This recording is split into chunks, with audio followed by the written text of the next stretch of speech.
Canada के गुब्बारे से हवा निकल चुकी है। कनाडा का जो डिप्लोमेटिक ऑफेंसिव उन्होंने किया था, उन्होंने भी डिप्लोमेटिक ऑफेंसिव किया, इंडिया ने काउंटर ऑफेंसिव किया। I think the Canadians have blinked the first major western country जिसके सींग इंडिया के साथ फंस गए और वो फिर उस सींग निकालने में भी कामयाब हो गए। जस्टिन ट्रूडो, मेरा ख्याल है his political career is over.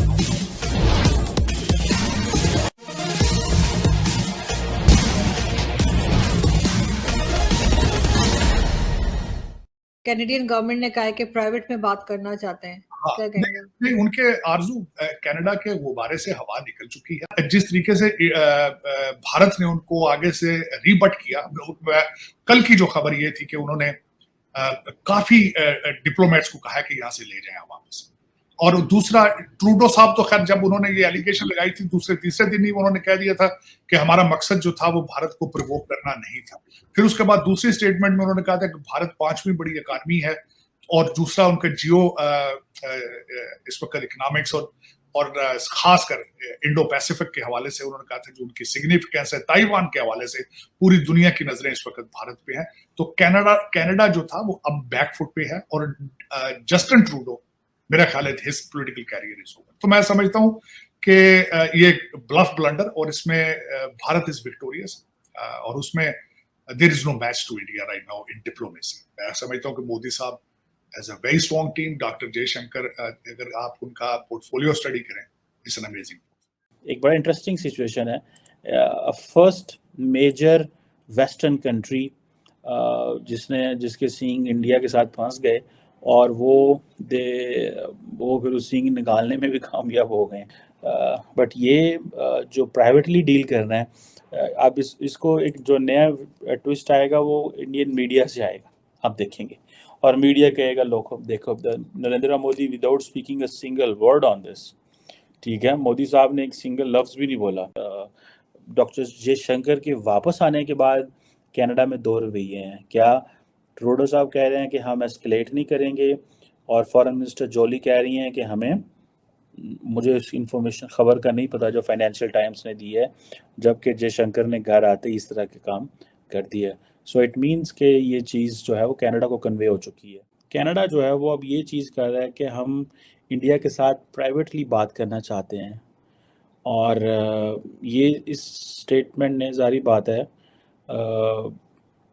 जिसे वो कहते हैं ना कि एक मज़ीद कनाडा की पोजीशन को जिसने बड़ा स्ट्रांगली असर्ट किया था इंडिया के ऊपर, उसको ऐसे लग रहा है कि वो डिप्लोमेटिक सपोर्ट ना मिलने की वजह से ये सारी चीज़ें करनी पड़ी हैं। कनाडा की जो फॉरेन मिनिस्टर है मेलेनी जॉली जो हैं, उन्होंने कहा है कि हम इंडियन गवर्नमेंट के साथ राब्ते में हैं और इंडियन डिप्लोमेट्स की जो सेफ्टी है वो हमारे लिए बड़ी इम्पॉर्टेंट है।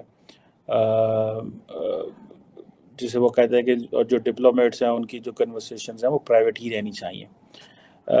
मैंने इस पे पहले भी आपको कहा था कि इस सारे केस में अगर कनाडा बैकफुट पे जाता है तब भी मोदी साहब को फ़ायदा है, और अगर कनाडा असर्ट करता है, वीज़े बंद करता है, हालात को कंप्रोमाइज़ करता है, तब भी मोदी साहब को फ़ायदा है। अगर for example the government of India has taken a decision कि we have to get mister Nijjar, and if they have done it, then they obviously have thought the consequences. Okay, how America क्या करेगा, फलाना मुल्क क्या करेगा, फलाना मुल्क क्या करेगा, फलाना मुल्क क्या करेगा. They would have thought every option, and after thinking every option, they would have gone for this.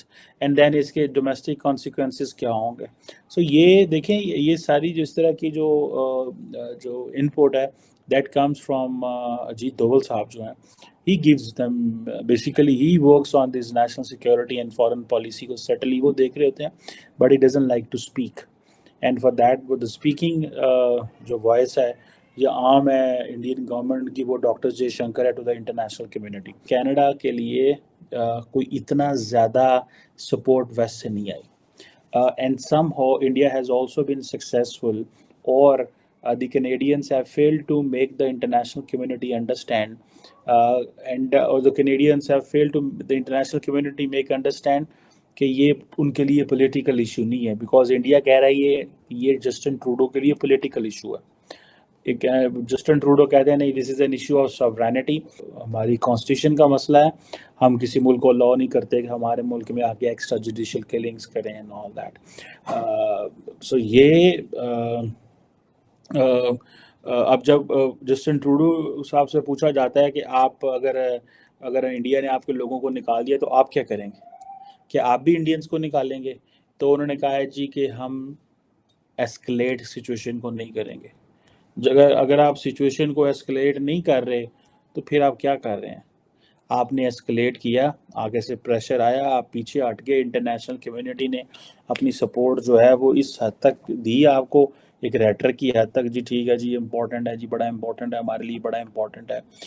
Justin Trudeau का कहना कि हम एस्केलेट नहीं करेंगे, क्या नाम है उनका, वो जो फॉरेन मिनिस्टर ने कहा है कि हम सारी चीज़ों को प्राइवेटली देखेंगे, इट मीन्स कि ये जो कनाडा का जो था ना, ये जो डिप्लोमेटिक ऑफेंसिव उन्होंने किया था, उन्होंने भी डिप्लोमेटिक ऑफेंसिव किया, इंडिया ने काउंटर ऑफेंसिव किया, इसमें वो एक हम इस तरह के इश्यूज में बोलते हैं we will blink the first, I think the Canadians have blink the first. So ये आप इस चीज़ को अंडर एस्टिमेट ना करें कि ये ऐसा नहीं है जैसे नज़र आ रहा है, ये है कि ताल्लुकात को बचाना है, क्योंकि मैंने आपको कल भी कहा था कि नरेंद्र मोदी के इंटरेस्ट में यही है कि ताल्लुकात डाउनग्रेड हों और इस डाउनग्रेडेशन में वो अपने आप को असर्ट करें, उससे उनकी अपनी रेपुटेशन भी बढ़ेगी, प्लस वो जो एक कॉन्स्टिट्यूएंसी है जिसको वो हिट कर रहे हैं, सो वो उसमें नुकसान एक ग्रुप का ही होना है। सो इसलिए कैनेडियंस दे हैव उसने रिट्रीट कर ली। कैनेडियन गवर्नमेंट ने कहा है कि प्राइवेट में बात करना चाहते हैं, क्या कहेंगे? नहीं, उनके आरजू कनाडा के गुब्बारे से हवा निकल चुकी है। जिस तरीके से भारत ने उनको आगे से रीबट किया, कल की जो खबर ये थी कि उन्होंने काफी डिप्लोमेट्स को कहा कि यहाँ से ले जाएं वापस, और दूसरा ट्रूडो साहब तो खैर जब उन्होंने ये एलिगेशन लगाई थी दूसरे तीसरे दिन ही उन्होंने कह दिया था कि हमारा मकसद जो था वो भारत को प्रोवोक करना नहीं था। फिर उसके बाद दूसरी स्टेटमेंट में उन्होंने कहा था कि भारत 5वीं बड़ी इकॉनमी है, और दूसरा उनका जियो इस वक्त इकोनॉमिक्स और खासकर इंडो पैसिफिक के हवाले से उन्होंने कहा था जो उनकी सिग्निफिकेंस है, ताइवान के हवाले से पूरी दुनिया की नजरें इस वक्त भारत पे हैं। तो कनाडा जो था वो अब बैकफुट पे है, और जस्टिन ट्रूडो मेरा ख्याल है his political career is over. तो मैं समझता हूं कि ये ब्लफ ब्लंडर, और इसमें भारत इज विक्टोरियस, और उसमें there is no match to India right now in diplomacy. मैं समझता हूं कि मोदी साहब has a very strong team, doctor Jaishankar, अगर आप उनका पोर्टफोलियो स्टडी करें, इट्स एन अमेजिंग। आप अगर हमसे जुड़ा रहना चाहते हैं तो कृपया मेरे चैनल को सब्सक्राइब करें तथा बेल आइकन भी दबा दें ताकि नई वीडियो की जानकारी तुरंत आप तक पहुंच जाए। धन्यवाद। जय हिंद।